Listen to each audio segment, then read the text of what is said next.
దినోత్సవానికి హాజరైన వైఎస్ఆర్సీపీ కుటుంబ సభ్యులకు మరియు మీడియా మిత్రులందరికీ నా హృదయపూర్వక కృతజ్ఞతలు తెలియజేస్తున్నాను.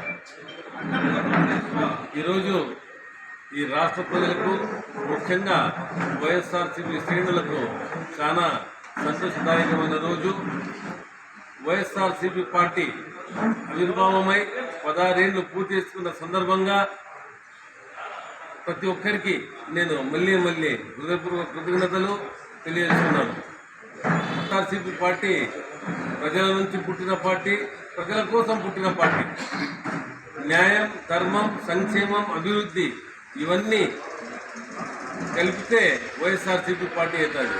కాబట్టి ఏదైతే జగన్మోహన్ రెడ్డి గారు ఆ రోజు కాంగ్రెస్ పార్టీ నుంచి బయటికి వచ్చి వాళ్ళ తండ్రి చేసిన అభివృద్ధి, సంక్షేమం కొనసాగాలంటే పార్టీ స్థాపించాలనే దృఢ సంకల్పంతో బయటికి వచ్చినారు.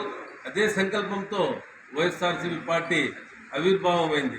కాబట్టి ఈరోజు ఈ రాష్ట్ర ప్రజలు గడిచిన 5 ఏళ్ళు ఏదైతే సంక్షేమం, అభివృద్ధికి నోచుకున్నారో అది వైఎస్ఆర్సీపీ పార్టీ చేసిన ఘనత. ప్రజల పట్ల వాళ్ళకున్న శ్రద్ధ మరియు వాళ్ళ మంచి, వారి కోసం వారు పాటుపడిన, సంక్షేమం కోసం పాటుపడినారనేది ఈ సందర్భంగా నేను తెలియజేస్తున్నాను. అలాగే ఏదైతే కూటమి ప్రభుత్వం హామీలు ఇచ్చి వచ్చిందో ఇప్పటి వరకు ఈ 2 ఏళ్లలో వాళ్ళు ఏది సంక్షేమం కానీ అభివృద్ధికి నోచుకోకుండా పదే డైవర్షన్ పాలిటిక్స్ పాటుపడుతున్నారు.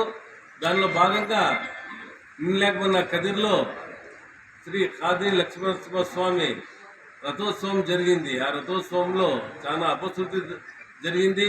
దాంట్లో దాదాపు 6 మంది యాక్సిడెంట్కి గురైనారు. వారిలో ఒకరికి కాలు విరిగిపోయింది, మరియు 5 మంది గాయపడినారు.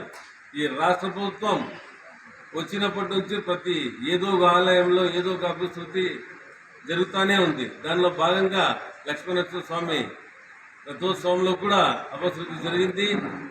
ఏదైతే కాళ్ళు విరిగిందో ఎవరికైతే వారికి 50 లక్షల ఎక్స్గ్రేషియా మరియు వారి కుటుంబ సభ్యులకు ఆలయంలో ఉద్యోగం ఇవ్వాలని, అలాగే ఈ 5 మంది ఎవరైతే గాయపడినారో వాళ్లకు చెరో 5 లక్షల రూపాయలు ఎక్స్గ్రేషియా ఇచ్చి ఆదుకోవాలని కూడా వైఎస్ఆర్సీపీ పార్టీ డిమాండ్ చేస్తుంది. వైఎస్ఆర్సీపీ పార్టీ ప్రజల కోసమే శ్రమ చేస్తుంది, ప్రజల కోసం కష్టపడే పార్టీని కూడా ఈ సందర్భంగానే తెలియజేసుకుంటూ, జగన్మోహన్ రెడ్డి గారు ఎల్లప్పుడూ ఈ రాష్ట్ర ప్రజల మంచి కోసం, వాళ్ళ సంక్షేమం కోసం అభివృద్ధి చేయాలి, ఈ రాష్ట్రం బాగుపడాలనే తపన తప్పితే ఏది లేదు. దానికి ఒక స్మాల్ ఎగ్జాంపుల్ ఏమంటే, ఏదైతే 2019లో మేనిఫెస్టో చెప్పినారో దాన్ని తూచా తప్పకుండా ఒక బైబిల్, ఖురాన్, భగవద్గీతల దాన్ని అమలు చేసి 99% మేనిఫెస్టోలో పూర్తి చేసిన ఘనత ఎవరికైనా దక్కుతుందంటే ఒక్క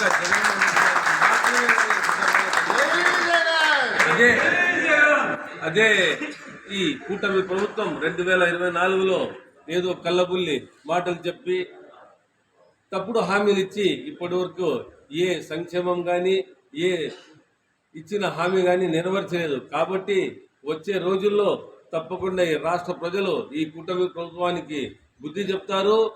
అది లోకల్ బాడీ ఎలక్షన్తోనే నాంది పలుకుతారని కూడా నేను ఈ సందర్భంగా తెలియజేసుకుంటూ మళ్ళీ చెప్తున్నాను.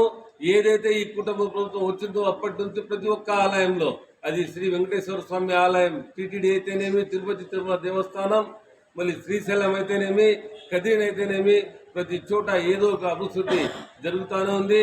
కాబట్టి ఈ ప్రభుత్వానికి త్వరలోనే ప్రజలు పంపించేసి మళ్ళీ జగన్మోహన్ రెడ్డిని పిలుచుకొని వచ్చి ముఖ్యమంత్రిని చేసి ఈ రాష్ట్ర ప్రజలు, ఈ రాష్ట్రం బాగుండాలంటే ఆ జగన్మోహన్ రెడ్డి మళ్ళీ ముఖ్యమంత్రి కావాలని కోరుకుంటూ ఈ అవకాశం ఇచ్చిన ప్రతి ఒక్కరికి నేను పేరున జగన్, వైఎస్ఆర్సీపీ పార్టీ, జై జగన్.